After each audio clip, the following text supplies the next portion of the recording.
Tumsifu Yesu Kristo. Amina. Hongereni jamani kwa kufika hapa. Mmepambana na mvua hapo nini? Njia msalaba. Nilikuwa nyuma yenu tu tunaendelea na sali nikiwa kwenye gari hivyo tunaenda kidogo. Haya, basi nashukuru kwa kuona kwamba ninaweza nikaongea kitu kwa ajili yenu. Na mababa waliniomba niongelee kuhusu ule waraka wa Kwaresma wa mababa askofu wa mwaka huu 2026 ambao unanogeshwa au una title inayosema ndugu msichoke kutenda mema. Ndugu msichoke kutenda mema. Na mababa wamechukua waraka wa pili kwa Tesalonike sura ya 3 mstari wa 13. Ndugu msichoke kutenda mema. Sasa hii nitaongelea tu katika summary kwa sababu document yenyewe huwa ipo kwenye mitandao wapi wanaituma kwenye magrupu mbalimbali. Kwa hiyo unaweza ukajisomea. Ila nitaongea hapo kwa kifupi alafu tutaingia pia kwenye maisha ya kawaida. Na kuhusu malezi ya watoto, siwezi kuongea tu kuhusu malezi ya watoto bila kupita kwenye familia kidogo, alafu tumkute mtoto akiwa ndani ya familia tena yenye ndoa.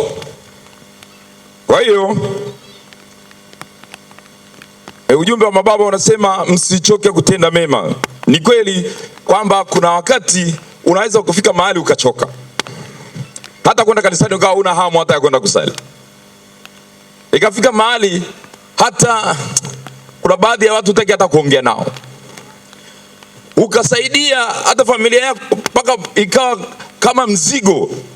Mpaka ikawa kwamba kama vile unatamani unataka kuacha kukata tamaa. Lakini mababa wanajua hiyo hatari kwa mwanadamu ipo. Unaweza kukaa na mume wako useme mimi muda wote nimekaa tangu nimefunga ndoa hata sijawahi kutoroka. Yaani mimi ni turafu na mtu mwenyewe ataeleweki. Usichoke kutenda mema. Sasa mababa wanajua hiyo hatari ya kuchoka. Na hasa inapofikia kutenda mema. Au na hii ndio inakumba kwa mfano kwenye michango. Yaani michango kila wakati, yani unasikia michango.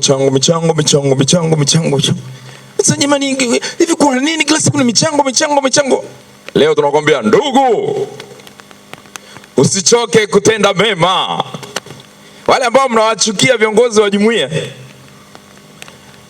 mnawachukia viongozi wa wata, wakiwakumbusha jamani ada ya mwezi ya mwaka, unasema jamani michango. Leo unaambiwa ndugu usichoke kutenda mema. Huwezi jua pengine hiyo ndio sadaka yako ya mwisho hapa duniani. Kwa hiyo tenda, usilalamike, punguza malalamiko, ongeza shukrani. Kwa hiyo katika mafundisho ya mababa, ujumbe huu unatuhimiza kuwa mashuhuda wa matumaini kwa kuendelea kutenda mema na kusameheana bila kuchoka. Na mafundisho muhimu katika waraka huu wa mababa askofu unasema kutenda mema ni wito endelevu. Sio kitu cha siku mbili alafu unachoka, hapana. Ni wito wa kila Mkristo. Unatakiwa uendelee kutenda mema daima. Waamini wanahimizwa kudumu katika kutenda mema na kusamehe. Kusamehe sio kujisikia kwako, yani haitokani na wewe kujisikia.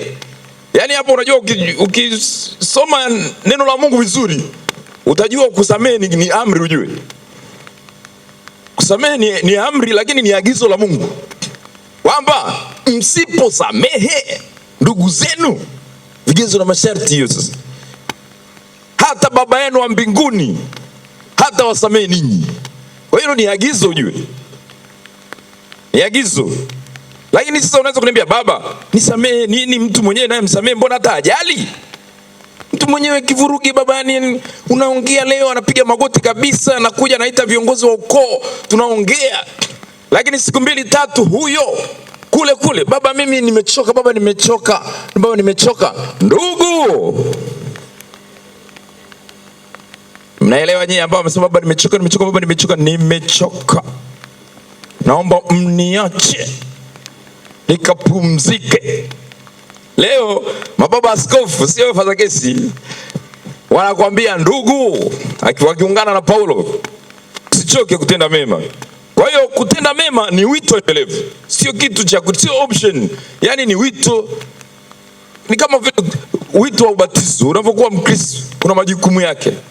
Kwa hiyo kutenda mema hauchagui kwa wachache na wengine kuwaeka pembeni, ni daima watendee watu wote mema.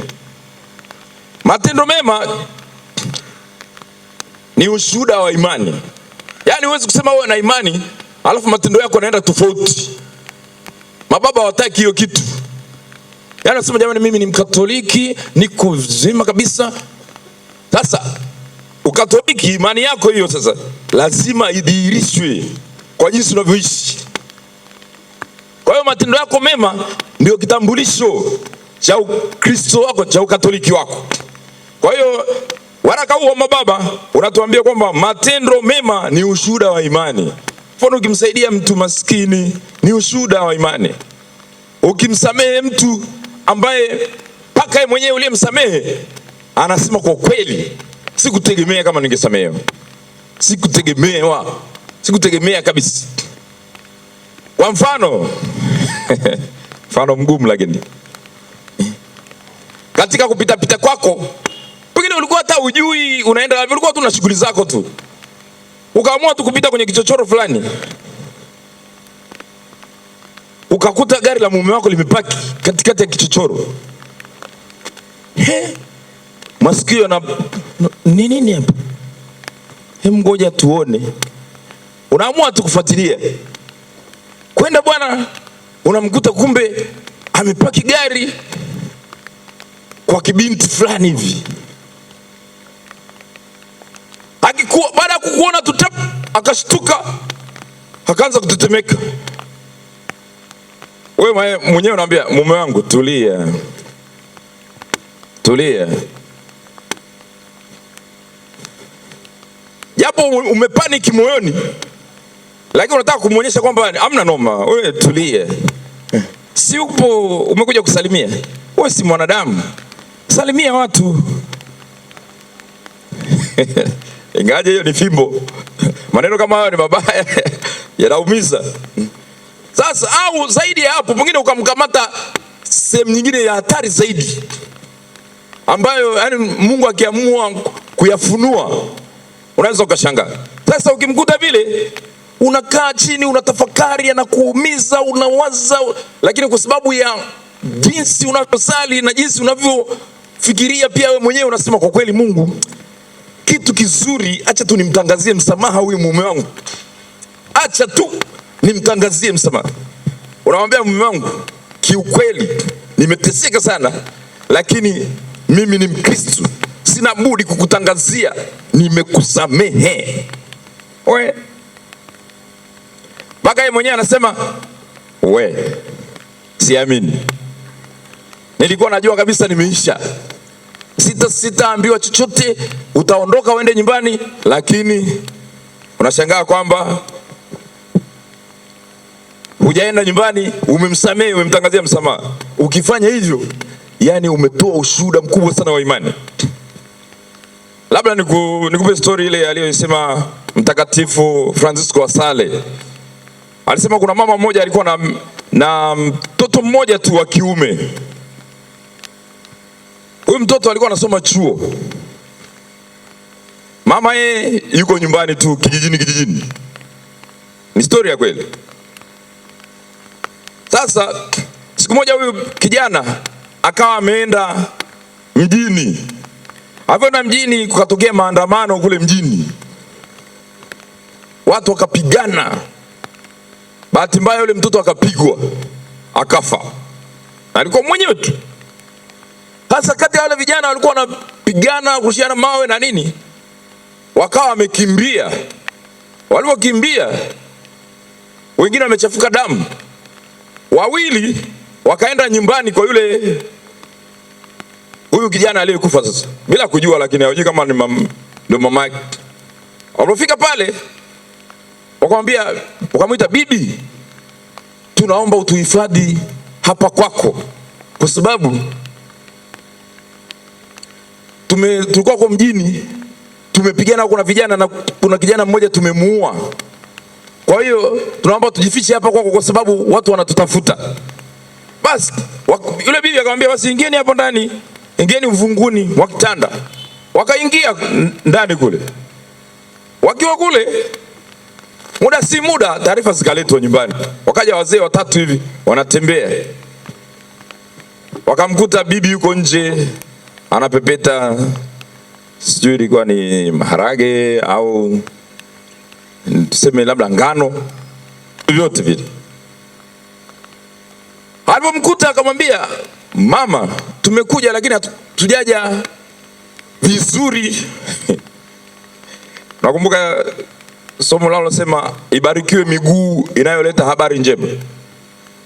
Alafu wewe umeenda miguu ilileta habari mbaya.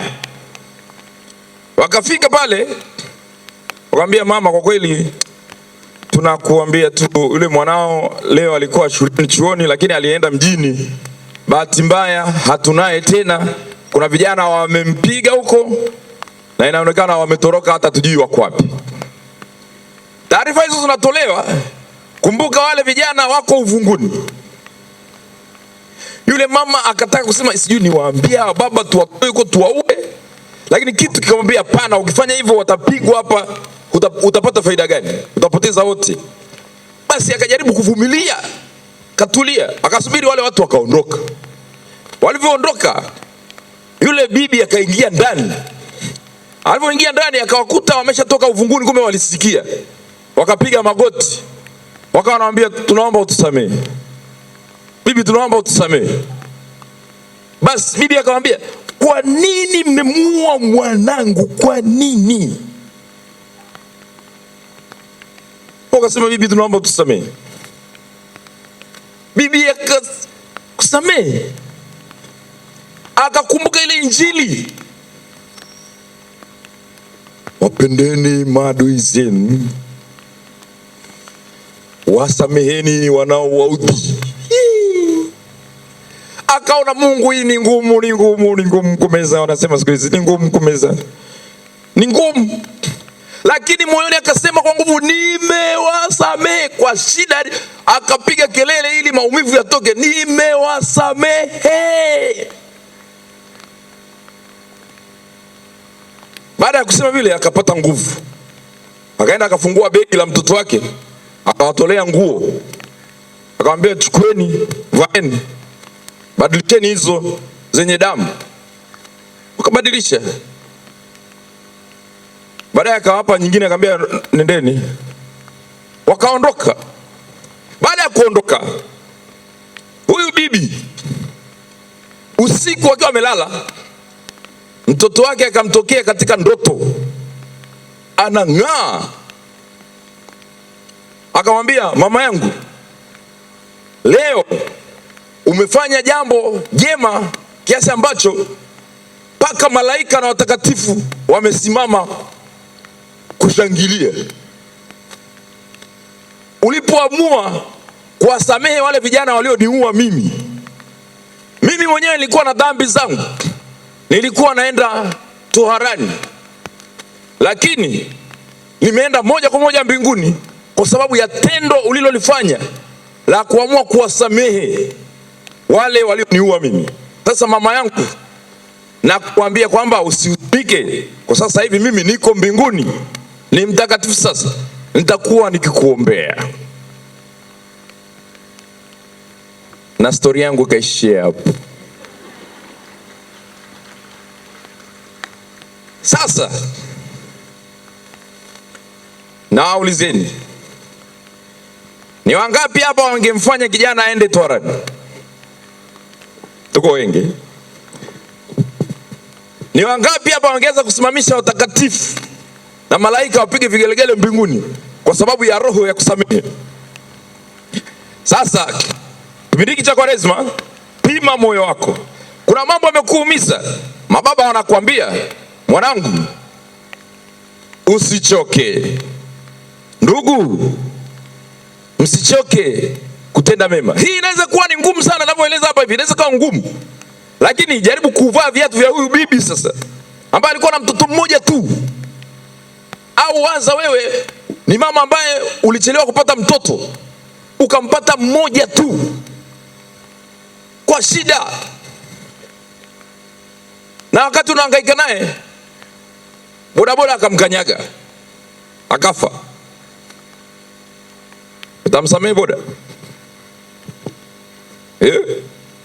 Mbona mnanikaushia, mnajifanya kama msikii? Sio rahisi, lakini ukiweza, yani hata mbingu inashukuru. Yani ndio maana wanasema matendo mema ni ushuhuda wa imani. Huwezi kusema tu nampenda Mungu, matendo kama haya yanavyotokea, mtu amekukosea, amekuumiza, unashindwa kusamehe, unatembea na vinyongo. Mababa wa askofu wanatuambia imani ya kweli lazima ionekane kwenye matendo. Kama unamwamini Mungu, basi imani ya kweli ionekane kwenye matendo. Jambo jingine kwenye waraka huu nasema waamini wajitahidi. Wanahimizwa kushiriki kikamilifu katika jumuiya ndogo za Kikristo na vyama vya kitume. Kaa na wenzako, omba kampani. Shetani anaogopa kundi la watu. Ukiwa peke yako ni rahisi kukamatwa, kukamata tutap. Hata ule wanavyosema kwamba fimbo moja ikiwa peke yake ni rahisi kuivunja, zikiwa nyingi ni ngumu. Hata kwenye imani ni hivyo. Walipo wawili watatu kwa jina langu, mimi nipo. Na alipo Yesu, shetani ni ngumu sana kuingia hapo. Kwa mababa wanataka imani yako, huwezi kuwa Mkristo peke yako. Lakini utakatifu utapambana mwenyewe pamoja na wenzako, lakini utakatifu, hata watakatifu wengi asilimia kubwa ni juhudi zao. Kama watakatifu kama Katarina wa Siena ambaye alipokea Ekaristi takatifu miaka 7 kabla ya kufa, alikuwa anakula Ekaristi tu peke yake. Ekaristi tu, sio mchezo. Miaka 7 unakula Ekaristi tu, huli chakula kingine na ufi. Mimi sikuambia leo ukajifanya baba amesema tule Ekaristi. Mtakatifu Joseph wa Cupertino naye pia miaka 5 kabla ya kufa alikuwa anaishi kwa Ekaristi peke yake. Haya yote ukijaribu kuangalia ni juhudi binafsi akishirikiana na ndugu na waamini wengine. Wakati Joseph wa Cupertino ambao walikuwa wanaelea angani, alikuwa padri anaadhimisha misa, miguu haijakanyaga kwenye ardhi, iko juu. Hebu watu washumu leo naadhimisha misa alafu miguu yangu haijakanyaga chini, hilo kanisa litakapojaa. Ni miujiza ya Mungu. Na huyu ni mtakatifu ambaye ni somo wa wasafiri wa anga, ni msimamizi. Joseph wa Cupertino alikuwa akitokea chumbani ni kama kunguru, anaenda kanisani. Mpaka wakati mwingine, wakati anasali na mapadri wenzake, ananyanyuka kama kindege, anaenda kubusu msalaba pale juu, ananing'inia. Mpaka wakati mwingine ikawa kama kero kwao, ikabidi wamfungie chumbani, utasali private. Lakini ukijaribu kuangalia ni watu waliojilea. Kwa mfano huyu Joseph wa Cupertino alikuwa na adabu, anapiga magoti mbele ya Yesu Ekaristi saa moja bila hata kugusa kichwa hivi, yani iko hivi tabernakulo tu. Ni wangapi wakiingia kanisani wanaangalia, wakiona tu wasikia tu kiatu dong dong dong, tayari umeshageuka kutazama. Lakini huyu tangu akiwa mtoto, baada ya kuwa padri sasa, akawa anaangalia masaa 3 bila kutikisa kichwa. Yani ameona kitu cha ajabu, makuu ya Mungu anayashangaa, masaa 3 bila kutikisa shingo. sio mchezo. Yapo mengi yaliyotokea kwa watakatifu, ukiyafikiria unaona kabisa ukaribu wao na Mungu. Kuna miujiza imetendeka ya kipekee. Kwa mfano Mtakatifu Denis, nakumbuka hiyo, anahubiri huko Ufaransa. Kijana mmoja akamwambia, kaa kimya, siongee, huruhusi kuhubiri. Akasema lazima hapa kuhubiri, lazima. Basi unaambia kwamba alivizia wakati anahubiri, akaja na panga kali akamkata shingo. Baada ya shingo kukatika, Mtakatifu Denis akaipokea kwa mikono yake, akatembea nayo kilomita 5. Shingo yani kama ushaikata kuku ukaiona kimbaki tu, akashika hivi kile kichwa kikaendelea kuhubiri kilomita 5. Ndio mwili ukadondoka pale, akafa. Alipokufa pamejengwa cathedral, kanisa kuu. Sasa hiyo ni miujiza iliyotokea kwa watakatifu binafsi. Usifikiri ni watu walikuwa wametengwa special, walikuwa wametengenezwa kuanzia kule juu. Ni mtu kama wewe, ni mtu kama wewe, hivyo hivyo tu. Ila jitihada sasa, imani lazima ionyeshe kwa matendo, kama mababa wanavyosema. Shida moja, imani yetu tulio wengi ni wasanii. Yani jinsi dunia inavyo act, hata kwenye imani tuna act hivyo hivyo. Kama tunafanya makeups. Sababu Mtakatifu hayati Francisco alisema siku hizi Ukristo umeingiliwa na kitu kinachoitwa makeups. Yani dini ni kama impigwa makeups. Yani makeups tunafahamu nyie tena kina mama, makeups yani unapiga ni kama, kwa Kiingereza unaweza kusema tena face plastering. Yani kama unajipiga plastered.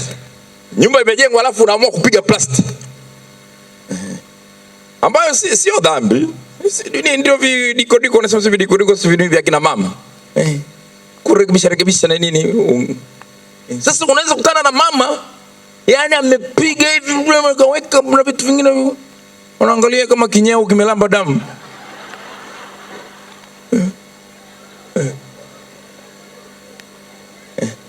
Afunga macho kama katakata roho fulani hivi, kumbe yuko hai. Sasa adui wa makeups ni nini? Adui wa makeups ni mvua. Ndio maana Dar es Salaam wanasema watu hawaogopi mvua bwana, hawaogopi magari, wanaogopa mvua. Kwa nini wanaogopa mvua? Kwa sababu inasafisha bwana makeups. Kwa hiyo sasa mtu anapambwa mpaka unafikiri amezaliwa hivi, lakini ukiamua kumpeleka kwenye bomba umuoshe, yani unaona kuna mahali alijikata akiwa mdogo. Sasa kuna dini nyingine zimefanywa makeups. Sasa kuna watu wanaonyesha vitu kwenye TV, watu wanaponywa kimuujiza. Mchungaji anasema power, unaona watu wote upande huu wote wanaanguka kule, anajeukia tena anasema power. Mungu anakuja. Wewe ukiona kwenye TV unasema lazima niende.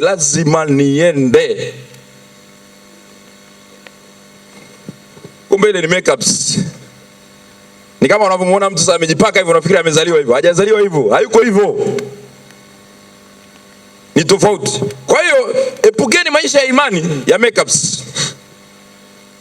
Ishi imani ambayo inaanzia ndani. Kwa hiyo waraka wa mababa kwa ufupi ni hiyo inawatosha kabisa. Nini kasomeni. Ila hapo sana ina hizo pointi 3 zinalenga sana hapo. Kwa hiyo waraka wa mababa, kutenda mema ni wito endelevu, sio kitu cha kuacha. Matendo mema ni ushuhuda wa imani, na sisi waamini tunapaswa tujitahidi kuishi katika jumuiya ndogo ndogo za Kristo na vyama vya kitume. Hapo kwa ufupi nimekufanyia tu summary. Sikutaka kukutafunia muda mrefu sana. Summary. Sasa ndugu zangu wapendwa, tuingie kwenye malezi ya vijana watoto. Lakini kabla ya kuingia malezi ya vijana watoto, tuingie kwanza kwenye familia. Ni familia. Kabla ya familia, pengine binadamu unaweza kuwa na nia njema ya kuingia kwenye familia, lakini familia hiyo hiyo ambayo umeingia ikawa ndio sababu ya kukuumiza, ukashindwa kuifurahia. Kuna kitu tunakiitaga maumivu ya ndani. Maumivu ya ndani ni maumivu yasiyoonekana. Hayaonekani kwa macho, lakini yanamuua mtu taratibu. Yaani hayaonekani kwa macho, lakini yanakutafuna pole pole taratibu.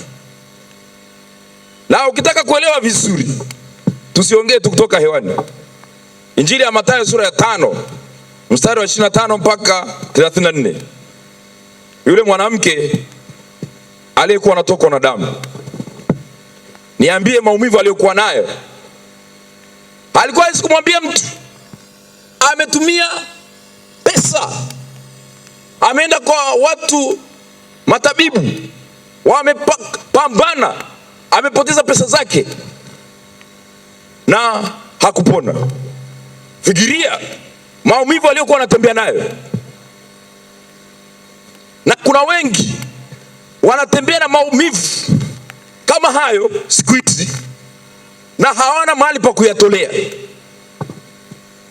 Na wengi bado hawajajua kwamba lazima kwenda kugusa pindo la Yesu. Bado hata wakigusa wanaona kama hajibu. Mungu ameonekana pia kama anakaa kimya mno. Na kwa nini Mungu anaonekana anakaa kimya mno? Wanasema kuna sababu inaweza kufanya wewe upoteze imani kwa Mungu.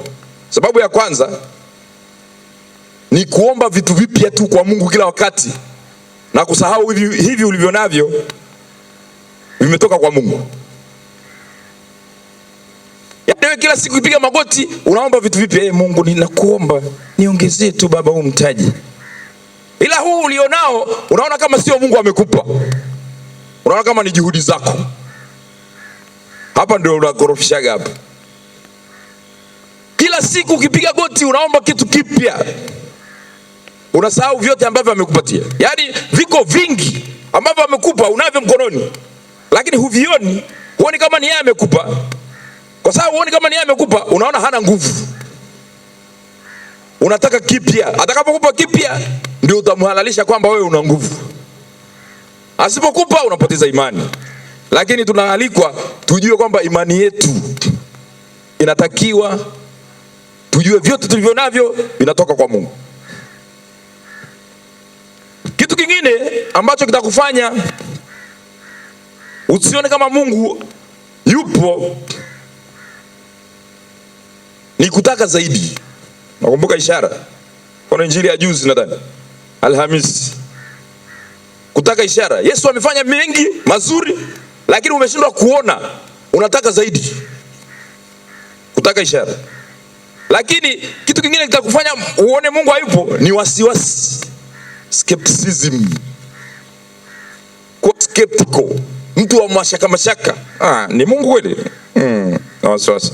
Mtoto amepona, sidhani kama ni nimepambana, usinione hivi mwanamke mimi. Ni Mungu. Basi na kadhalika. Turudi kwenye maumivu sasa hapa. Huyu mwanamke alikuwa anatoka na damu, alikuwa na maumivu. Kwa hiyo ndugu zangu wapendwa, maumivu ya ndani. Haya ni maumivu ambayo hayapigi kelele, hayapigi yowe, lakini yanakula taratibu ndani ya moyo wako, yanakutafuna taratibu, yanakupunguza nguvu kila siku, yanapora furaha yako, na wakati mwingine yanakufanya uishi kama maigizo nje nje tu, lakini ndani tumechoka, tumeumia, tumevunjika vunjika. Hata sasa hivi unaweza kukuta hapa, unaona wamevaa vizuri, watu wamekuja hapa wamevaa vizuri na nini, watu vizuri, lakini kumbe moyoni mtu amevunjika vunjika. Hujui ana maumivu yake, pengine leo hata alikuwa amebaniwa asije, akaamua kutoroka kistaili. Sasa hivi yuko hapa anawaza, nitarudije? Ni kutoka nimetoka, kurudi nitarudije? Sasa kuna sababu, kuna vitu ambavyo vinaweza kusababisha maumivu Kuna maumivu ambayo watu wanaweza kuyaona kama ugonjwa wa kimwili, ajali, ulemavu, lakini kuna maumivu ambayo mara nyingi hayajulikani kwa macho ya nje. Haya ndio yanatafuna watu sasa. Yaani haya ndio yanatafuna kina mama wengi, yale ambayo hayaonekani. Watu wanaumwa, watu wanakufa kidogo, wananyonywa. Ni kama mtu anakunyonya damu taratibu, lakini umuoni. Maumivu mara nyingi ambayo hayajulikani kwa macho ya nje. Kwa mfano, maumivu ya kukataliwa. Upendwi, umekataliwa. Utaonyeshaje kwamba nimekataliwa? Utamuelezaje mtu? Mpaka tutakapoamua pengine kuongea labda na padri. Maumivu ya kuumizwa na maneno ya watu. Ulisengenywa, umebeba, huna uhakika nani alisema, lakini kuna msamaria mwema amekuletea taarifa. Yaani upo tu, ukiangalia kila mtu unaona kama ndio yeye alikusema. Unatembea kama mbwa aliyerushiwa jiwe, una raha. Maumivu ya ndani. Kuna maumivu ya ndoa ngumu. Ndoa ngumu. Unajua ndoa ngumu? Na ulizeje jamani, utani kama utani. Ina mama zangu hapa. Hivi tuashumu ndio unataka kumwomba Mungu akupe mume. Tuashumu, yaani tunashumu. Unapiga magoti na Mungu, naomba unipe mwanaume mchapa kazi baba, anayefanya kazi. Alafu Mungu anakupa jamaa ambaye anapakia simenti kwenye lori. Si mchapa kazi umeomba? Najua hapo utaki. Unataka mchapa kazi pengine anakaa ofisini TRA, mfanya kazi hazina. Najua maombi yako ndo anaelekea huko. Lakini Mungu amejibu kwamba anakupa mchapa kazi, pengine anajua kulima vizuri. Hiyo utaki. Najua hutaki. Haya, tutoke hapa. Unapiga magoti, unaomba. Mungu anakupa mwanaume ambaye ana pesa lakini hana muda na wewe. Yaani anakupa, akija hapo anakurushia milioni 3, anambia mke wangu, samahani kidogo nina kazi fulani hivi, mtarudi. Anaondoka, wewe unapika, unamsubiri. Uko kwenye kochi unaangalia poteza kwenye tamthilia, unaangalia, unamsubiri. Unasikia simu, mke wangu, yani nakwambia kuna biashara nilikuwa naenda kuipokea, naondoka sasa hivi naelekea Morogoro. Unaanza kusema mimi si ndoa sielewi. Hii ndoa mimi sielewi hizo ndoa. Wakati unalalamika hivyo, vipi jamani? Mmeguswa? Wakati unalalamika, unasikia mke wangu, una milioni 3 iko kwenye drawer hapo chini. Vuta, naomba utumie unavyotaka.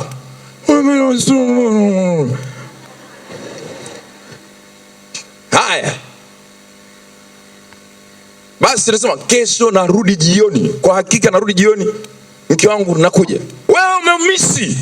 Uko nyumbani nasema ni I miss my husband jamani, I miss him. Ananipa hela lakini sasa mimi simuoni. Haya. Unajiandaa sema nakuja, niko njiani. Unaenda kumpokea. tena na gari. Unampokea uko kwenye gari, mnaenda nyumbani. Wakati mnaingia ndani, anapokea simu, una gari lako la mafuta limeanguka Chalinze. Hapa kuna jamaa wanatufanyia, anakasirika, sema mke wangu nakuomba unisamehe, natoka chapa. Anapiga simu, wakati unasema mimi naomba hebu tulia kwanza, tayari ameshapiga simu kwa boda, wewe njoo nichukue chapa. Unabaki pale, unaanza kulalamika, mke wangu milioni 10 hiyo hapo. Mbona mnacheka? Milioni 10 hiyo. Yaani wewe unavaa vizuri, kina mama walioko jirani yako hapo wanakupenda kwa sababu una pesa. Wakikohoa tu unawarushia tu. Unaaminika hapo mtaani, yani wanakuona ni mama, sio mchezo. Na kila aina ya nguo umenunua. Yani umeshona sijui magauni nini mengine kama umepaua hivi. Unatembea zako, yani unang'aa. Lakini mume wako mara ya mwisho kumuona Mungu anajua. Sasa unaomba sasa, Mungu anakupa mume kama huyo, ambaye yani mara ya mwisho hata kumkumbatia sijui ni lini. Wewe tu ukiona picha yake tu unasema I love you. Ni kama wewe uko kwenye ulimwengu wa mwili, yeye uko kwenye ulimwengu wa roho. Huyo ndio mume huyo. Sasa Mungu akupe wa namna hiyo, au akupe yule ambaye hana hata 100 lakini muda wote yuko na wewe.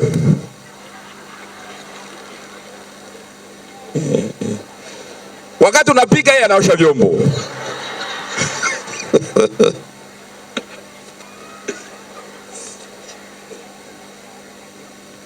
Yani anaandaa watoto kwenda shule. Wewe una deki, unapika chai, yeye anawachana nywele, anawapeleka jumuiya, mnaenda pamoja, anaja mko pamoja. Wewe ndo unacheza michezo vyako, hela. Jioni akitaka kutoka anakwambia mke wangu na jero hapo, naweza kunipa buku hapo mara moja?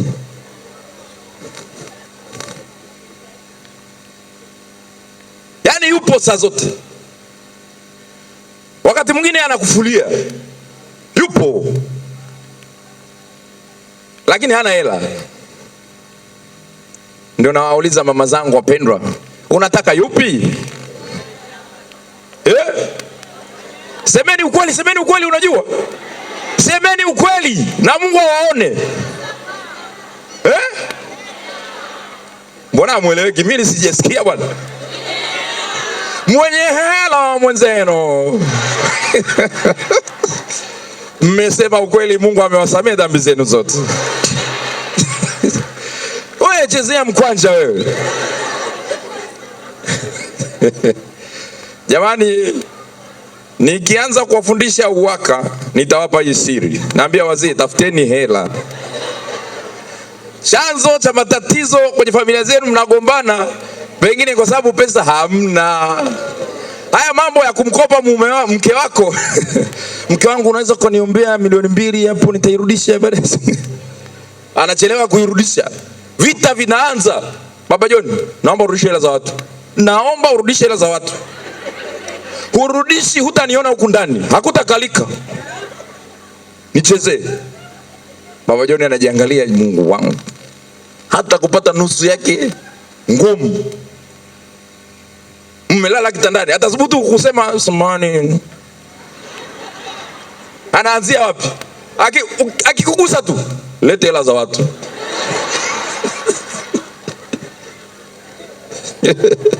Lete hela za watu. Rudisha hela za watu. Sio mchezo. Ndoa sio mchezo. Kwa hiyo sasa nyie mnataka wenye hela, sio? Mungu awajalieni, lakini bora niwe labda kama Sulemani. Wanasema the prayer of balance, sala ya kiasi. Mungu, usinipe sana nikaringa nikakufuru, wala usinifanye maskini sana nikaiba. Ningekuwa mimi wewe, nasema Mungu, naomba unipe mume ambaye yuko hapo katikati ya mbingu na nchi,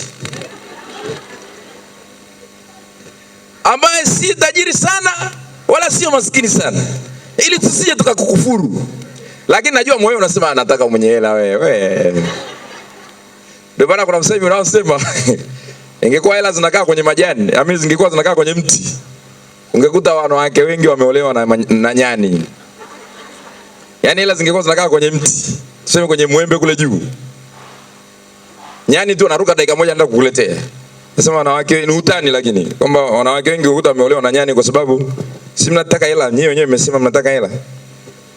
Kwa hiyo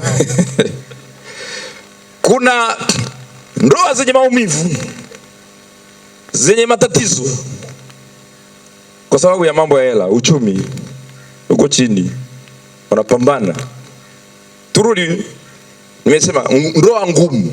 Kati ya vitu ambavyo pia vinafanya watu wawe na maumivu ndani ni ndoa ngumu, ambayo pengine hakuna maelewano, lakini pia hamuongei. Kuna vitu mbalimbali, na kati ya vitu ndio kama hivyo nilivyowagusieni. Mume wako anakuja kukopa hela za watu, wewe pengine umeweka hazina wa jumuiya, mume wako amekuaminisha nikopeshe tutairudisha, lakini harudishi. Wewe mwenyewe unaogopa kuaibika, unapambana, mnaanza kugombana, ndoa tayari imeshakufa. Kwa hiyo uchumi, mambo ya uchumi pia yanagusa ndoa. Kwa hiyo vitu ambavyo vinafanya watu wawe na maumivu. Kwa hiyo kuna maumivu ya kukataliwa, maumivu ya kuumizwa na maneno ya watu, maumivu ya ndoa ngumu. Pia kuna maumivu ya kutokuthaminiwa, watu wanakudharau dharau. Na siku hizi watu wanaheshimu mtu mwenye kitu. Hata wakati mwingine kwenye jumuiya zetu unakuta tunachagua viongozi wa jumuiya wale wenye kitu. Hata viongozi wengi ni wale wenye kitu. Kwa hiyo sasa wewe unajiona una uwezo, unajua kutoa tafakari vizuri kwenye jumuiya, lakini hela huna. Ukinunua tu Kisuzuki ukapaka nyumba yako rangi, unapiga ukatibu. Naongea ukweli mchungu. Na nyie ndivyo mnavyofanyaga uchaguzi wetu. Unaangalia nilikuwa nani? Tunaweza kwenda kusali kwake bila kukaa kwenye mawe au kuazima viti kwa watu. Wewe yule yuko vizuri. Basi huyo tumpe mwagazina. Maana tusije tukamkabidhi fisi nyama hapa sisi. Sasa mtu kama wewe, mtu ukikataliwa hivyo, unajisikiaje? Hata kuna maumivu tu. Kuna watu huwa wanatamani sana kuwa viongozi wa jumuiya, lakini hawana chochote. Kwa hiyo anatamani, lakini asubutu kusema. Akisema watu wasema unatamani nini? Kwa hiyo inabidi tu, ukitaka kujua anatamani, yani utaona wakati mwingine anakosoa viongozi kwa nguvu. Ukikosea tu anawinda makosa ya viongozi. Wata iko kipindi chetu bwana. Kipindi chenu hicho kuio.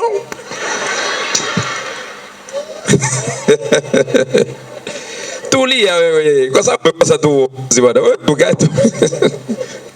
Unahangaika nini? Hapa duniani lazima uweke, yani ujifunze kuongozwa na wadogo na wakubwa. Mimi nakwambia usipokuwa na roho kama hiyo utateseka. Na hapa duniani kwenye mambo ya uongozi ni kama mwalimu wa zamu. Kumaliza zamu. Ukimaliza zamu na ukabidhi mwingine. Sasa wewe jifikiri kwamba unaongoza zamu muda wote uone. Kwa hiyo maumivu ya kukataliwa, kuna wengi wamekataliwa, wana maumivu kweli. Lakini pia kuna maumivu ya dhambi za zamani. Kuna watu wanakumbuka dhambi walizofanya zamani. Yaani wanawaza. Unakumbuka ulikuwa binti lakini ulitembea na mbabu mmoja. Amekuzidi karibu miaka 32. Nini? Tulia, kwani ni wewe? sio wewe, mimi najiongelesha tu hapa mwenzenu. Sasa hivi umeolewa, uko na mume wako, unatamani kama umwambie, lakini unaona hiyo aibu. Hapana, unabaki nalo. Ulishaungama lakini linakukereketa, ukisikia unaona aibu. Unaishi na maumivu ya dhambi zako za zamani. Pengine kuna siku ulishawahi kuchoropoka kwenye ndoa, pengine kidogo. Sio kidogo, kwani kuna kidogo kuchoropoka kidogo? Alafu hukukamatwa, lakini linakutenda. Linakutenda, ni uko nalo.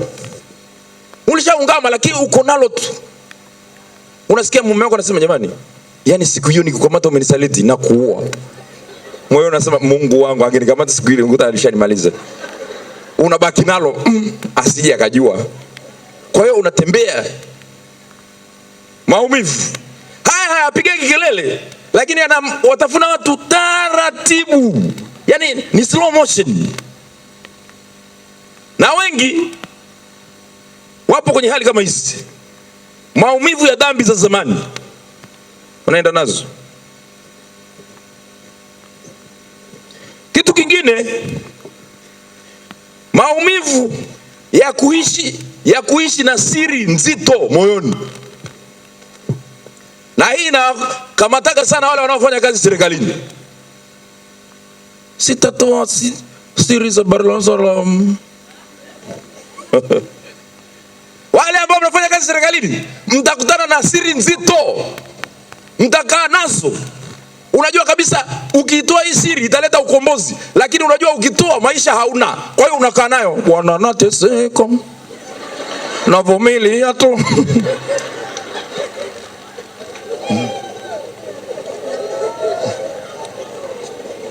Maumivu ya kukaa na siri nzito. Wao wanajisifu wanafanya kazi nani? Najua siri. Unajua siri? Wao unajua kuziweka inakuwaje? Tena unajua kabisa. Pengine tuashubu, natoa tu mfano, ni mfano. Jamani, ni mfano. Ni mfano tu.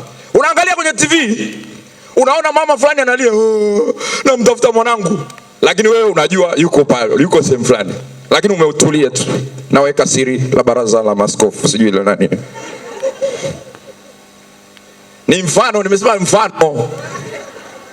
Mbona mmepoa kama mmemwagia maji mwenzenu? Mfano mgumu. Huko unaona mtoto, mama analia anatafuta mtoto wake. Lakini wewe unamjua, unajua alipo. Lakini kwa sababu unaweka siri, unatembea nazo. Siri. Itakutafuna. Itakutafuna. Usifikiri unajisikia raha kwa sababu uko kwenye meza ya wafalme. Yaani hiyo inakutafuna bwana, kwa sababu unajua. Na hii ndio maana tuwaombe sana wanaofanya kazi serikalini hao, au sehemu zile za siri za kuweka siri. Tuwaombe sana. Wasifikiri ni baraka sana. Yaani ile ni kisu unaweka moyoni, kinaendelea kukukata utumbo kidogo kidogo. Taratibu. Najua hapa moyoni unasema, baba umejiwaje? Ndio hivyo, kukaa na siri nzito moyoni ndio kati ya vitu vinavyofanya watu maumivu ya ndani kuificha na kukaa nayo bila kuisema. Usijisifu kwamba wewe uko na siri nzito, unajiona bingwa. Kile ni kisu, ni kaa la moto umeweka moyoni, linakutafuna taratibu. Kwa mfano tena mwingine, tuashumu, inaweza ikatokea watu wakapanga kumuua mtu, kumwekea mtu sumu kwenye chakula, akafa. Baada ya kufa, wote mnaenda kwenye mazishi pale, unaona jinsi watoto wanavyolia, baba yetu, baba why? Na wewe uko pale, siri nzito unayo. Na wewe uko unafariji, jamani, poleni, naombeni kitabu cha kusaini cha marehemu. Uko bize kusaini kitabu, lakini siri unayo moyoni. Unajua ukweli kwamba huyu mtu angeendelea kuishi, lakini tumepiga pasi. Wewe uliye na siri nzito moyoni, itakutafuna, itakukula. Usifikiri ni baraka. Wapo wanaoumia, wapo wanaokufa kidogo kidogo kwa sababu ya kuhifadhi siri kama hizo. Hawathubutu kumwambia mtu yote, hawathubutu kumwelezea yote wako nazo.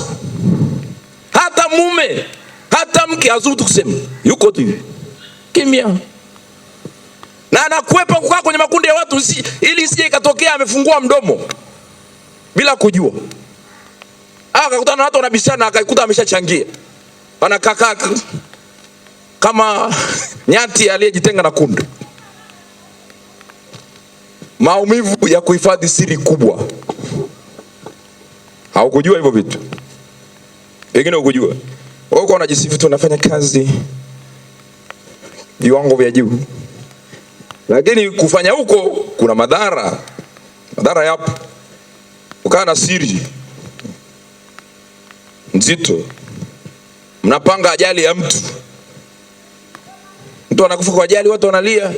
Kumbe unajua tuliipanga. Kuna lori tulilipa. Ukasema ikifika mahali fulani wewe tegesha hivi. Cheki namba fulani rangi hii.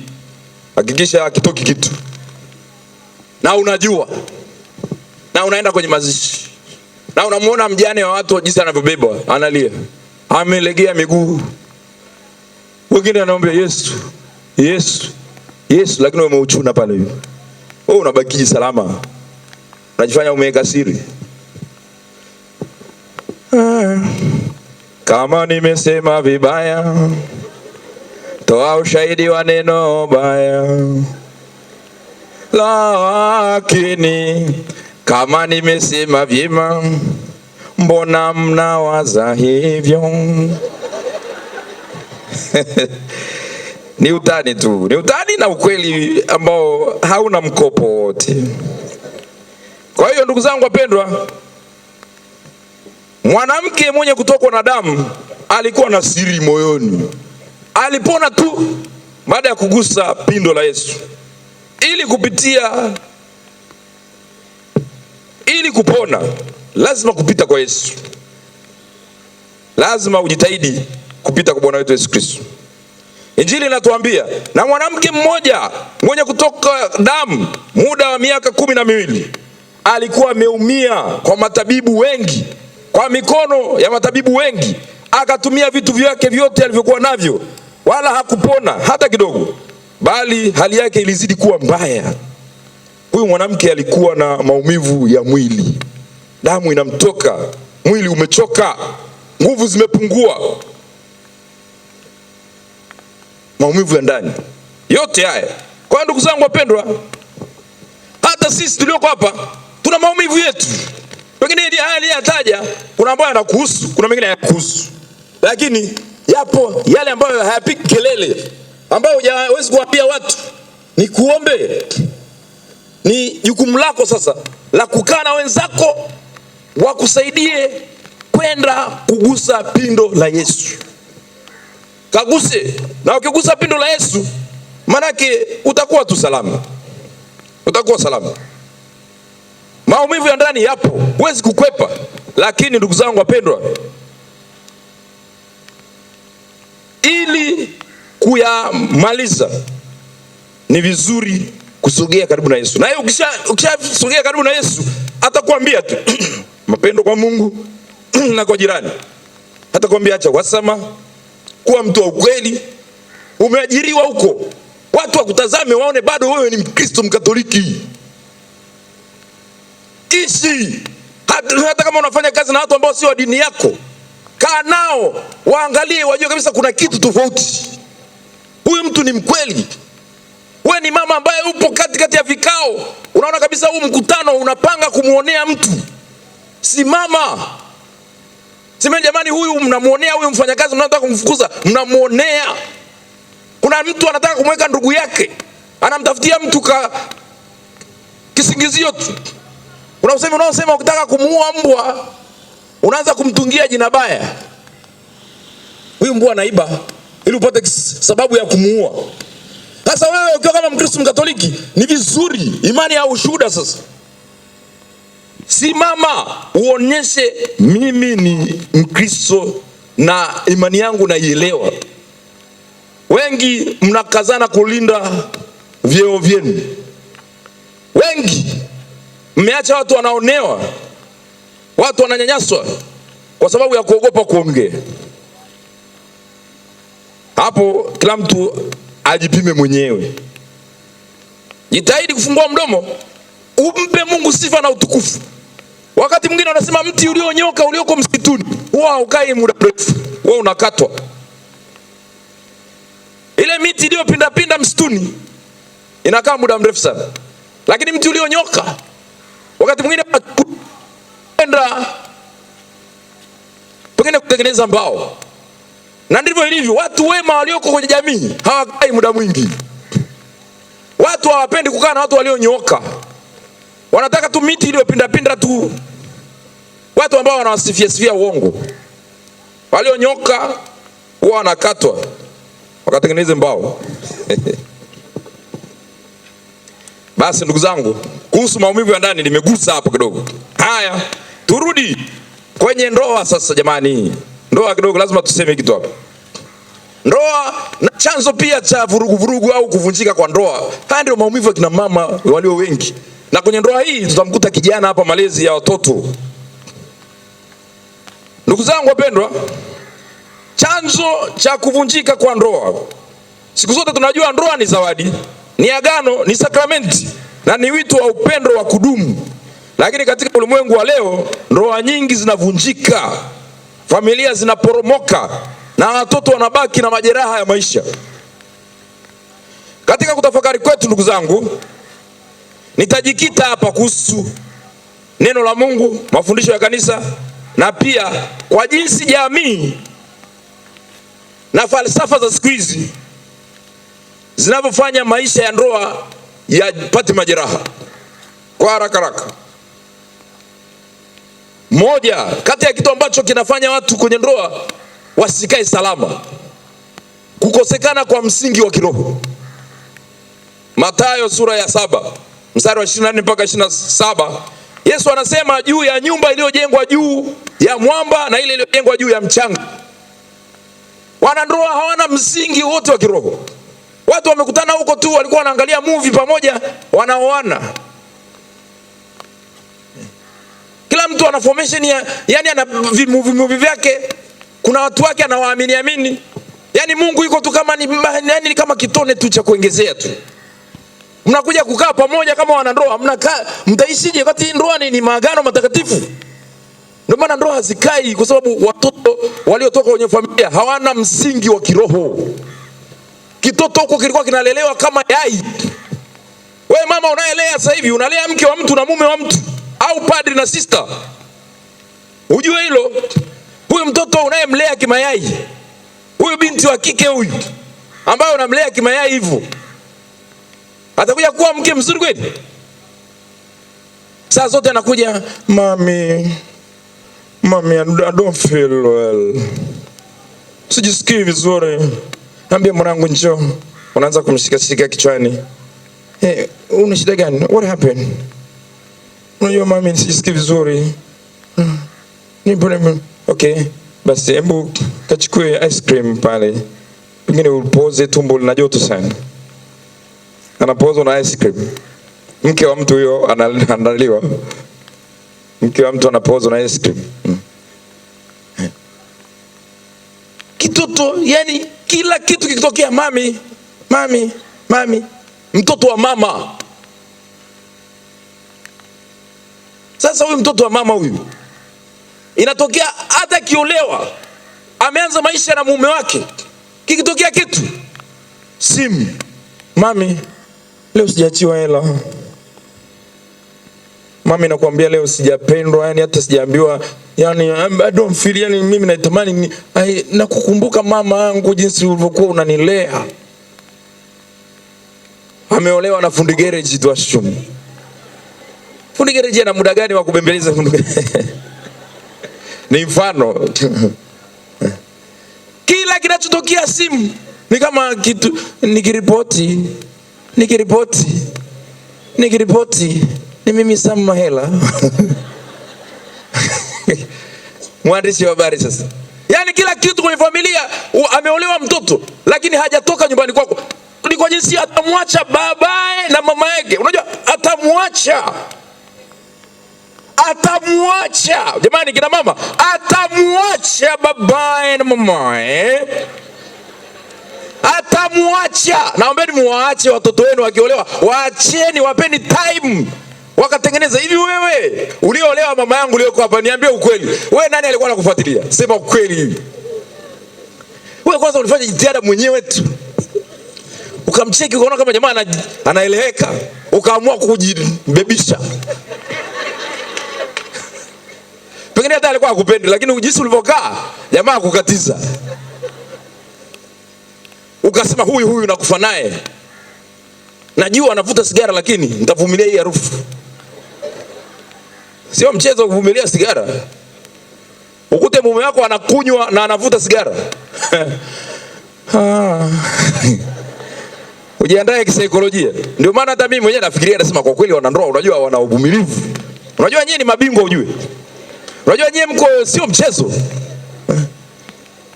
Leo hii mimi ukaniambia nikalale si na mke wangu kitandani hivi Mungu. Ukijeuka hivi huyo hapo.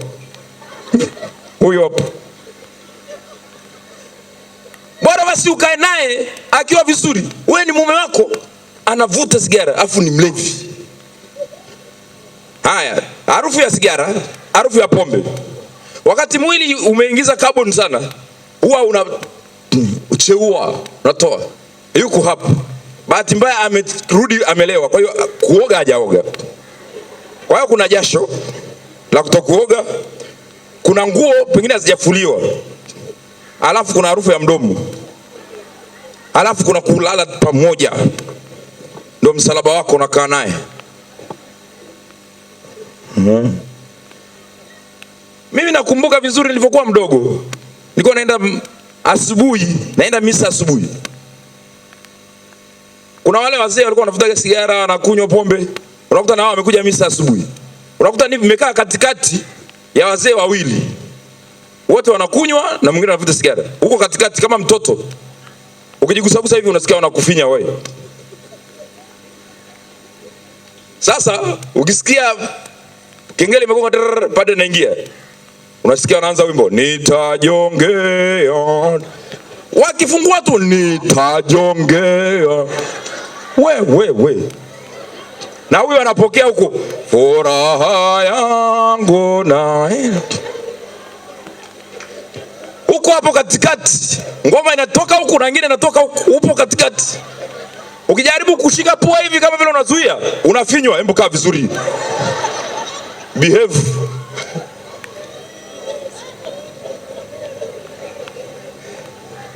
Na hakuna wimbo, nakumbuka wimbo ambao ulikuwa una ile kushikilia yani muda mrefu. Niwe wako Bwana Yesu siku zote.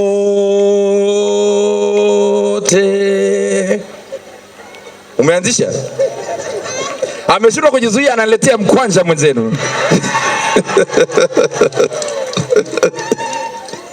Asante jamani, mimi Mchaga mwenzenu, kwa hiyo asanteni. Sasa niambie sasa, mimi mwenyewe nakumbuka hiyo harufu sasa. Katikati ya wale wazee kwenye misa asubuhi. Sasa niambie wewe ambaye unalala nayo kitandani. Na ikumbuka nilivyokuwa nateseka pale, sasa nitasufocate nini? Lakini unavumilia pale kwa sababu wazee ukijigusa kama vile unataka kuikwepa au unashika pua ili usisikie. Wanakufinya kwa sababu unatakiwa ukae mikono ikae hivi kanisani. Sasa wewe ndugu yangu huko kwenye ndoa, mtu kama huyo unapambana. Wewe bwana wewe ni master, unatakiwa upewe sijui tuzo. Nakwambia, na kuna kina mama ambao wanasema sikuachi, niko na wewe paka kieleweke. Lakini nikwambie, akiwa na hela wala harufu utasikia. Ila sasa kama hana hata jero ndugu yangu, utalalamika sana. Lakini yote kwa yote mnapitia mengi sana.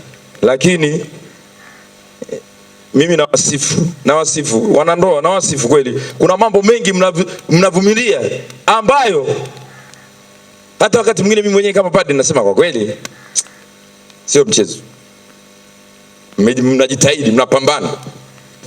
Mimi wiki moja tu naondoka hapa. Ndio maana nimekuwa padri.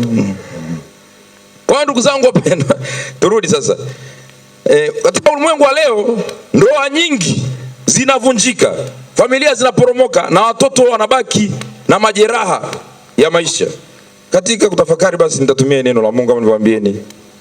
Ya kwanza hapa nisema kukosekana kwa msingi wa kiroho. Watu wanaoana lakini hawana msingi wote wa kiroho. Yaani mtoto hata alikuwa hajui hata sala. Huyu ametoka familia hajui sala, huyu ametoka familia hajui sala, wanaenda kuanza familia eti. Familia ambayo haijui wasali nini? Hajui. Anzisha sala basi. Huyu hajui. Anzisha huku hajui. Unajua tutukuse Baba na Mwana basi. Kwa hiyo ndugu zangu wapendwa, familia, watoto mnavyowalea, jitahidini wajue sala. Usikubali mama na wewe umeshindwa kujizuia. Ameguswa. Asante mama, asante sana. Acha wivu. Watoto wawe na msingi wa imani. Wakiwa na msingi wa imani, nakwambia, mimi nishakuwa paroko jamani miaka 7. Nimeona watoto wanaofunga ndoa wakiwa na imani na wale ambao hawana imani. Unaona vitu viwili tofauti. Yaani unakuta mtoto anambia baba tujaungama.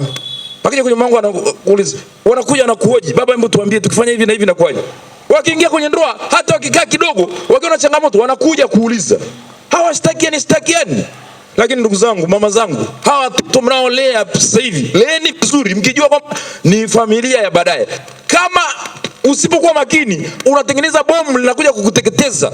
Utakuwa unahudhuria vikao vya ndoa ya mtoto wako mpaka unaingia kaburini. Mashtaka, yaani unageuka mahakama kwa makosa uliyofanya wewe. Mtoto umemlea vibaya, anaenda kwa watu, ni aibu tupu. Mtoto anachezea simu tu, anagesha kwenye TV. Hakuna kazi anayoajiriwa akakaa. Hakai. Unalaani, unasema Mungu, nafikiri tumeachiwa laana Father. Kuna mapepo ya zamani. Amna, ni wewe. Ulilea kimayai mno. Vitoto vinene.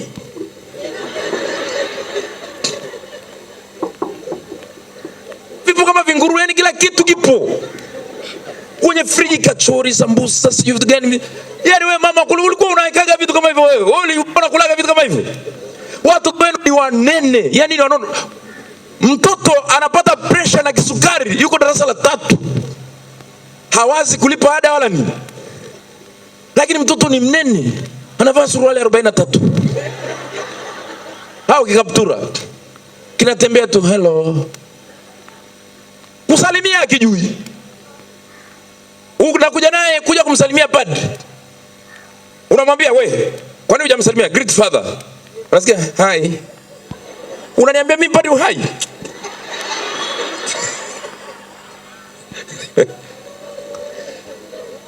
Leeni watoto vizuri.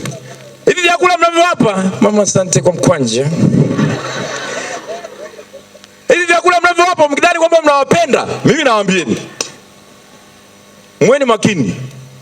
Kila kitu kipo kwenye friji. Kila kitu. Yaani kila kitu, mtoto anakula saa zote. Yaani anatafuna tu. Kila saa tumbo limejaa. Na hivi vitu unavyompa, unafikiri hivi ni visafi? Sasa hivi binadamu wanavyotengeneza vitu ili wauze, hawajali kwamba vitu vina sumu, hawajali. Mtu amelima mboga zake leo, amepiga dawa, amesikia kuna soko, anazivuna kesho. Lakini umeambiwa dawa ni mpaka wiki 2. Mama asante sana. Dawa umeambiwa ni baada ya wiki 2, lakini mtu hakai, amesikia kuna soko, anaamua kwenda kuzivuna kesho yake. Anapeleka. Watu wana tamaa. Kansa zishi. Watu tunauana. Mtu anafuga kuku, anachoma ARV, vile vidonge vya kuongeza nini siku za kuishi. Unawapa kuku, wamekwambia wanaumwa.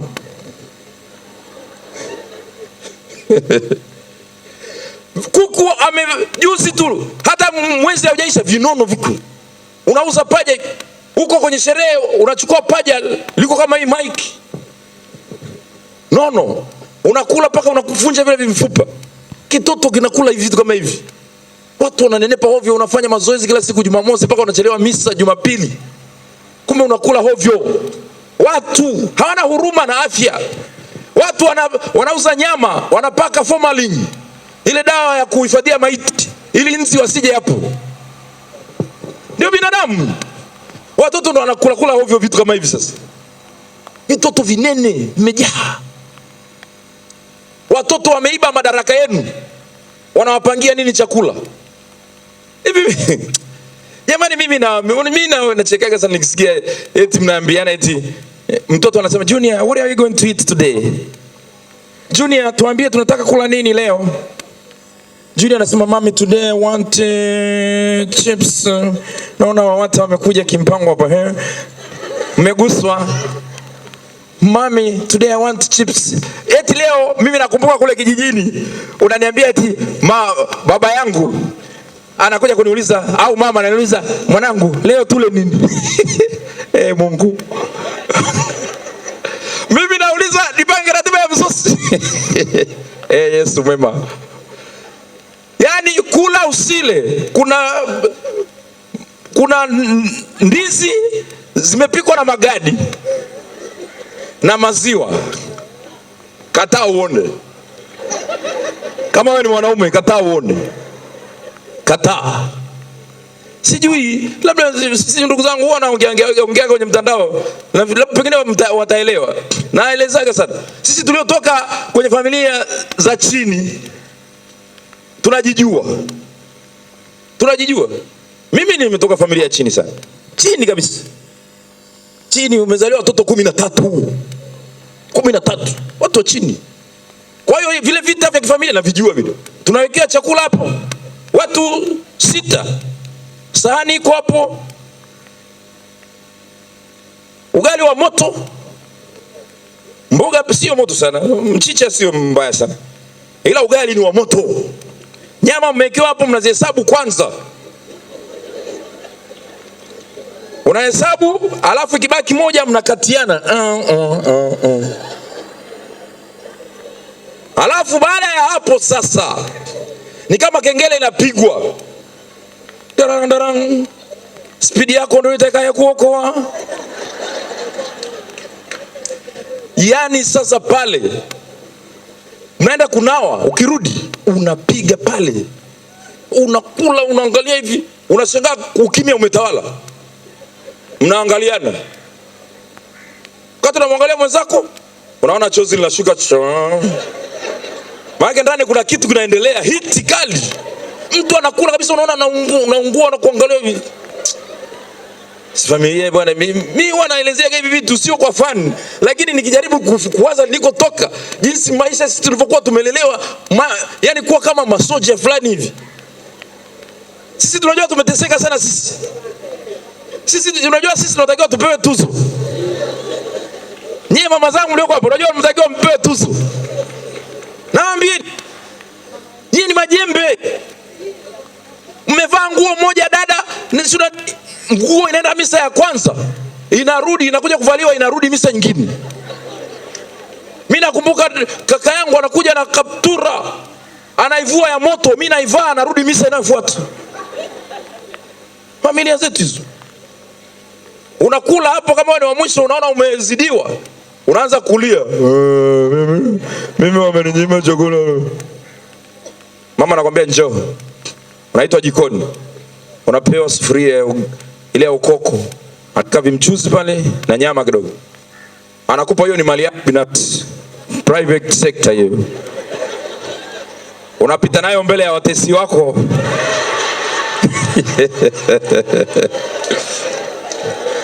Ole wake mtu aguse. Sina nguvu za kumpiga, lakini nitakavolia mama atatoka jikoni na fimbo. Mimi si wa mwisho, mimi ni wa saba. Wa saba kuzaliwa. Wa saba. Kwa hiyo unalala kitanda kimoja watu 6. Watatu kule miguu inakutana katikati. Wengine hamjakata kucha, toa kucha zako. Kiblangeti kidogo. Unaamka usiku unakuta mtu anacho kwenye kona yuko nacho. Chekeni tu mtoe stress ndugu zangu. Ndio maisha. Mimi nimelala na parachichi mfukoni kulipa ulinzi. Kwa sababu siwaamini ndugu zangu wakiamka asubuhi wanaweza kuondoka nalo. Siku moja nikalala na mwindi wa kuchoma. Kwa sababu sijui kama kesho nitaukuta. Asante mama. Sikujui kama nitaukuta kesho yake. Kwa hiyo inabidi nilale nao. Usiku saa 8 nashtuka haupo mfukoni. Nani amechukua mwindi wangu? Saa 8 watu wamelala hata wajui. Unageuka hivi kumbe huko mgongoni huko. Hizo ndio familia tumetoka sisi. Napoeleza watoto wenu mnawalelea kimayai. Mimi yani hawa watoto wa sasa hivi wana bahati. Yani hao wanaopakia kwenye magari ya njano, sisi tuko tunatembea kilomita 7 kwenda shule. Bado hatujakimbizwa na mpa. Kuna siku nilikimbizwa na nyuki. Unapanda shuleni, mama amekununulia kaptura ya shule. Ameenda kununua sokoni. Ile yenye kifungo kimoja hapa mbele. Ukila ukishiba kifungo kinaruka ti. Kikiruka inabidi kesho yake utafute kamba ya mgomba. Unafunga hivi afu unakunja hivi. Ole wako ucheze mpira uone. Unarudi na kaptura imechanika, iko kama kisketi kidogo cha binti. Nakumbusha tu hiyo ni maisha ya zamani. Hata wewe unajua. Na kwani unajua kwa nini mnacheka? Mnacheka kwa sababu tuna maisha ya kufanana wengi. Ipo, tunafanana wengi sana. Tunatoka mbali sana. Sasa unapowaona eti watoto wanaenda kutupa chakula kwa mbwa sasa hivi. Uelewi. Watoto wanaenda kutupa chakula kwa mbwa. Sisi tunapigania paka ukoko. Unatumwa dukani unaambiwa nitakuachia sufuria leo. Unatapu kwa sababu unajua utapata sufuria. Sasa sijui, si kwamba sasa hivi ni watoto ni bahati mbaya. No, ni bahati nzuri, lakini waonyesheni kwamba maisha kuna kutafuta. Msiwajazie kila kitu. Wajue kuna kupungukiwa na kuna kuwa navyo na kupungukiwa. Sikwambii mtoto wako afe kwa njaa. Hapana. Wafundishe waheshimu chakula. Wale kwa utaratibu. Tumbo ambalo linasaga, mashine inayosaga kila wakati inachoka. Mtoto afanye hata kazi.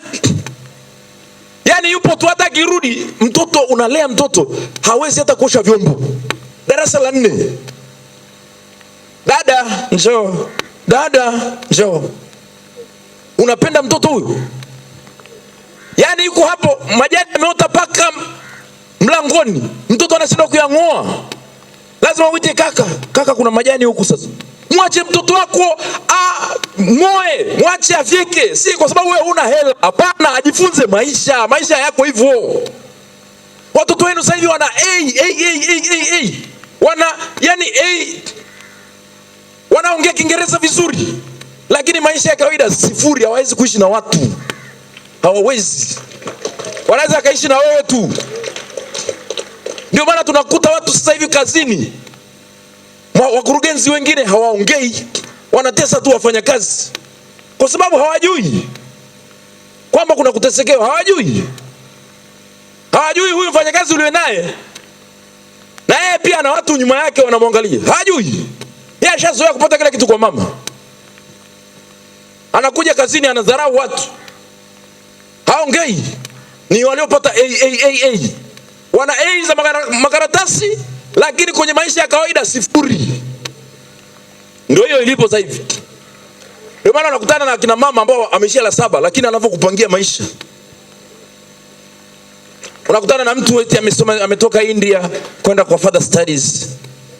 alikuwa sijui Marekani kwa ajili ya PhD yake. Wewe ni PhD gani? Umepata PhD unashindwa kusalimia, umeamkaje? Unakutana na mama wako mwenzako unashindwa kumwambia jamani habari za nyumbani. Unatembea no. PhD inatembea. Mimi nakwambia hivi, hicho kicheo, hata hiyo elimu ulionayo mwanangu, mimi nakwambia hutahitaji pale Muhimbili, hutahitaji. Wakati unakata roho, utahitaji mama ambaye darasa la 7 alete matunda hata pale Kariakoo. Atakuletea. Lakini wewe unaumwa pale, sema jamani naomba nimletee ile certificate yangu, si nini ile hakuna. Hawa ndio wanahangaika nawe, watakuogesha. Soma, wale ambao wamesoma elimu yenu iwasaidie. Lakini watoto wenu mnawakazania tuition, mnawashindilia mambo mengi, lakini mnasahau vile vingine vya msingi. Wakae na watu. Nendeni mkasalimia ndugu zenu. Nendeni na watoto wenu. Wakati waenda kusalimia watoto wenu, mkienda kuwasalimia, nendeni mkiwa mmebeba matunda. Hatuendaki kwa wagonjwa mikono mitupu. Hawaendi na kamera na simu ya kwenda kupiga picha wagonjwa. Tunaenda na matunda. Ukienda kuzika mama, nenda na mtoto wako amemaliza chuo, anakaa nyumbani, kwani hajui kwamba kuna kufa? Nenda naye. Na akifika kule ashike sepetu afukie kaburi. Anakaa kule anajifanya amemaliza chuo cha sala. Vitoto vinakaa hivi. Naombeni jamani, wafundisheni maisha ya kawaida, yale ya kawaida, wayajue. Mama zangu, nyie ni wazuri sana, mnazikana, mnaendelea kutembelea wagonjwa, mnasabahiana huko sio wapi, lakini watoto wenu hawajui hizo formula, zinakufa na nyie. Mnakaa Dar es Salaam, mnakaa sio wapi, ndugu wa familia moja, hamjawahi kutembeleana. Mpaka watoto wanakutana shuleni kwa bahati mbaya au kama sio nzuri. Anasema wewe ni nani? Kumbe. Na mpo hapo. Watoto wenu jamani, mnawapenda, lakini wafundisheni pia maisha ya kawaida. Mtoto wako akirudi nyumbani, osha vyombo. Ni aibu mtoto wa darasa la 7 hajui kupika chai. Yuko nyumbani anasubiri urudi misa ya kwanza uje mpikie chai. Naye yuko hapo. Mama anakuaga, baba samani kidogo, unajua nimemwacha Junior nyumbani peke yake. Hata liwa na chui. Na yule mtoto tunajua tena baba, watoto wa siku hizi. Wewe ndo unampa kichwa. Mwambie kuna majani hapo, gesi washa.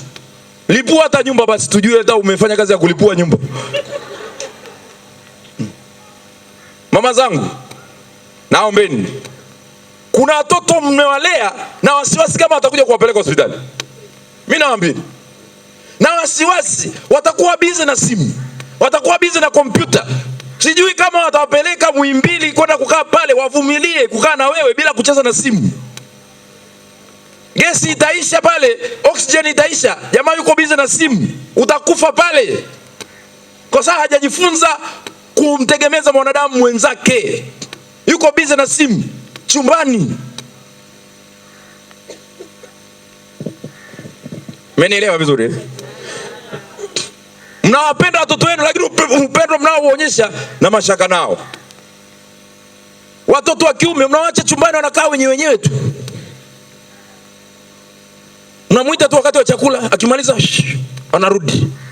Anatokea tena kama tokeo la Bwana. Anarudi. Watoto viburi. Umeshamsifia. Junior is very intelligent. Anaona watu wote hewa. Mimi nawaambieni, mtakuja kuumia. Wengi mmepambana, mmehangaika, mmenunua sio viwanja huku, mkafungua paka maduka. Yaani mtoto wako amemaliza shule, lakini hawezi kusimamia duka hata moja. Anakaa hapo, anakunywa kaivanti moja, unakuta ngoma imelala kwenye meza. Hujamfundisha. Yani wewe umfundisha maisha ya kishikaji, wala hana mtu wa kumuogopa. Unajua zamani sisi tulikuwa unajua kuna shangazi, kuna baba mdogo, kuna nani, wale unajua kwa tunawaogopa. Unaambia usipoenda shule baba mdogo akija hapa atakumaliza. Unaogopa. Lakini sasa hivi wewe unalea wewe, baba na dada, na wote amewaweka chini ya miguu yake. Anaamua mwenyewe, anawapepeta anavyopenda. Leo anawapanga tu, Ijumaa nitaumwa, wiki ijayo nitaumwa, na akiumwa anajifanya kama anakata roho. Wasanii, mama I'm dying, bye. Unaenda kuchukua paka ambulance, tiro. Kumbe jamaa ameamua tu kupumzika. Ndugu zangu wapendwa, watoto wenu, wanenu kwenye malezi, najua kwenye ndoa kuna changamoto ambazo tumeshaongea, lakini naombeni msikosee kwenye malezi. Mkiwa pia na amani na baba, ni rahisi control watoto. Lakini ikiwa mmegombana, vita huko ndani, ni ngumu sana. Nyie wawili, unajua ile sheria inasema divide and rule. Wanawagawanya alafu wanawaongoza wao. Si anajua nyie mmegawanyika. Wao wanakaa hapo katikati, kama anatoka anaenda kuongea na baba, anatoka anaenda kuongea na mama. Yeye yupo katikati, anasoma mood zote, alafu anaamua kuwaongoza sasa anavyotaka. Pataneni. Kutembea na vinyongo na chuki sio vizuri. Najua mna maumivu kama tulivyosema. Mna maumivu kwenye familia. Lakini mkiwa mmeungana vizuri, ni rahisi sana kuwalea watoto wenu. Lakini mama zangu, kulea sio rahisi. Sasa hivi kuna mwalimu internet. Sasa hivi kuna mwalimu simu. Kuna AI. Vyote hivi ni walimu wa sasa hivi. Watoto wanaiga vitu mpaka vingine unashangaa. Bahati mbaya na sisi tumeamua kuiga ndoa za kwenye tamthilia. Tamthilia zimetukamata na watoto nao wamekamatika. Kwa hiyo tunaishi maisha ya ndoa lakini ya kwenye tamthilia. Unaona sio akta fulani amemnunia mume wake, na wewe asubuhi unaamka unajifanya kama yeye. Na wewe umeamua kununa. Uangalia atafanyaje. Kisa uliangalia kwenye tamthilia. Yaani watoto wanaishi, ndio maana ile ni maigizo. Nini maana maigizo? It's not real. Ni maigizo, wanaigiza. Sasa watu mnachukua maigizo, mnaweka kwenye, badala ya kuchukua maisha ya kawaida kupeleka kwenye maigizo, mnachukua maigizo kupeleka kwenye maisha ya kawaida. Haiendi.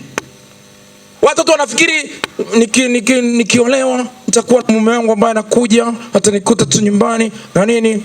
Anaona tu kuna friji ziko pale, hajui kama zilinunuliwa. Anaona kuna TV kubwa pale, hajui kama ilitesekewa. Baadhi yenu mmeanzia kwenye nyumba za kupanga kwa shida. Tena ulikuwa mwenyewe, ukanunua kitanda ukampata wako. Wewe tufanyeje? Tuhamishe vyote hivi tupeleke kule, alafu tulipe kodi sehemu moja, alafu tununue site yetu. Kidogo kidogo mkachukua kiriku, mkahama usiku ili watu wasiwaone. Watoto kweli wanakuhama usiku hao jamaa? Hawana. Mmepambana mkahama usiku. Au pengine kuna kina mama wamejenga wenyewe kwa siri, kwa sababu mume ni mkorofi. Kila siku naambia mume wangu naomba tuhame, tujenge kwetu. Tutajenga lini? Mume anakuambia bado. Wewe unaamua kuchukua viela vyako, unacheza michezo 4 5 mpaka nywele zinataka kunyonyoka. Rejesho. Kausha damu siku hizi.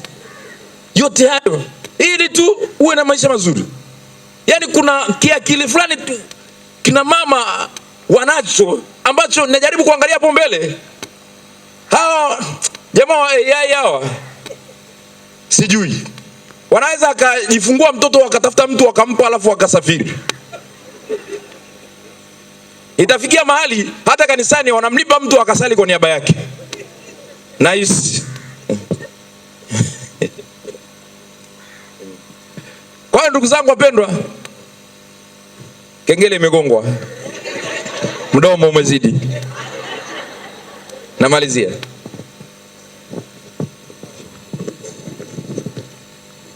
Ndoa ni sehemu takatifu sana. Na kuombea, linda hapo.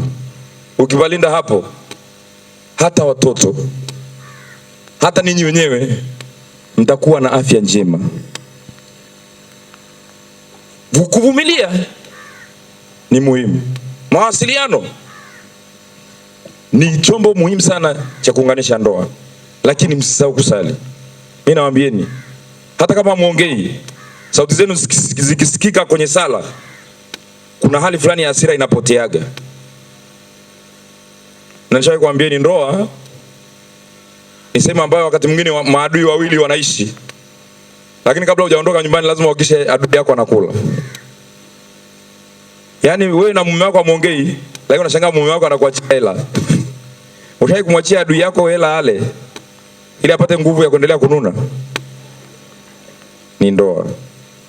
Basi ndugu zangu wapendwa, ninayo mengi ya kusema, lakini mwisho wa mdomo ni huu. Kengele imeshagongwa, acha niwe mtii. Wale mnaolea hongereni. Wale ambao pengine katika niliyoongea mmekosea, rekebisheni. Mungu atusaidie, tupambane tuweze kupata utakatifu. Asanteni. Taifa la Mungu, tumsifu Yesu Kristo. Hongereni sana kwa mafundisho mazuri. Father Kesi amesema yeye ni Mchaga, lakini sisi hapa sio Wachaga. Sisi ni Wawata, si ndio? Tumeguswa na neno kwa namna moja au nyingine wakati tunajiandaa na ibada. Twende tukamshike mkono Father Kesi. Asante sana. Sharp kidogo kina mama Wawata. Kwa vyovyote unavyoona, Father anaingiza mkono mfukoni. Niko hapo mzee. Kimoyomoyo zilizoingia mwanzo. Afu anatafakari zitakazokuja sasa hivi. Afu huyu anayeongea ni mpare mzee. Aswa. Basi usisahau kwamba tutatonga na bajeti. Asante. Tunatonga na bajeti. Asante mama. Barikiwe sana. Asante jamani. Asante sana. Asante sana. Kwa jinsi ulivyoguswa. Asante. Usiangalie kiwango cha ulichonacho. Jamani nipeni kisongo. Father anasema kwamba yeye walikuwa wanagombea msosi, alikuwa analala na hindi mgongoni, ametukumbusha wengi. Ndio. Kuna siku nishai kwenda kwa mtu pia nikapewa chakula. Nikala nyama zikazidi, ikabidi ninyonye zile nyama nikaeka mfukoni. Asante sana. Wakati tunaendelea kumshika Father mkono, tumeshiba kwa neno lake. Sio mbaya wale wenye picha zenu hapo mkafaidi, mkapata na picha na Father Kesi hapo muibe tu. Na wakumbusha vitenge vyetu vya Wawata vipo. Mwoneni katibu, kipanda shilingi 10,000. Ni sehemu ya matoleo na ni sehemu ya kupendeza kama Wawata. Father Kesi usisahau kutoa zaka fungu la 10. Amina. Father Kesi fungu la 10 nitapokea hapa. Fungu la 10 hiyo kwio. Father Kesi kwio. Jamani kumbe kwio yenyewe ina kwio. Asanteni jamani. Mmenikwanjika jamani mwenzenu. Father Kesi usisahau fungu la 10. Fungu la 10 je kweli. Sio kwio lakini kwa upendo wa Kristo Wawata anasema tutumikie na kuwajibika. Metisha sana. Wawata ni kawaida yao kutisha. Sio wametisha mama. Wameiva leo kwa masomo uliotupa. Nafikiri nyinyi mnaongoza. Wanasema kote nilikuwa kwenda kwenye seminar. Ndio. Metisha. Hiyo ndio. Asante sana mama. Jimbo jipya. Asante sana. Jimbo jipya la mwalimu wangu Baba Msomba. Sasa je. Wawata tuchangamke. Na askofu mwema sana. Muda sio mrefu tunaenda kuanza ibada. Sana. Mama asante. Wale wenye picha zenu Father Kesi ndio huyo. Asante sana. Eti niambie. Kuna wengine ananiona kwenye mtandao wanasema ningekushika nini mkono. Leo wakati wa kupiga picha na Father Kesi. Kimbali hivyo. Kibishi. Asante sana.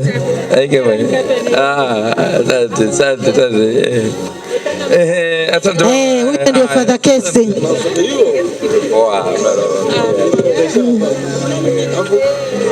Basi wakati mnaendelea Father Kesi rudi nyuma kidogo ili wenyewe waendelee. Sawa. Lakini usisahau fungu la 10 Father Kesi.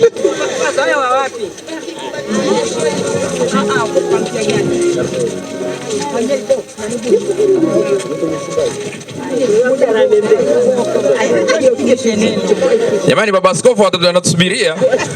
Jamani, tuokoe muda, baba askofu. Yule mwalimu wangu njue atanila nyama hapo. Asante. Amina. Wewe baba askofu ataleta noma hapa sasa hivi. Lakini ni mwema mzee wetu. Asante Father Kesi, unaweza kupanda juu, tutaendelea baadaye. Amina. Watu wanasema tutatamba nayo hawata leo. Baadaye jamani tutapiga tutajifotoa, hamna neno. Father Kesi naomba upande juu. Ukaruhusu ibada kuendelea. Jamani tuingie kwenye misa sasa, baba anatusubiri. Picha utapiga baadaye.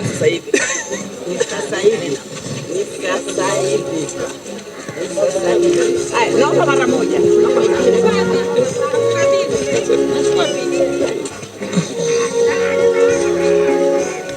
Asante. Basi Father Kesi nitakuona baadaye. Asanteni jamani mwenzenu. Asante. Mike tunatumia zote mbili. Pana mike nyingine. Pana mike nyingine.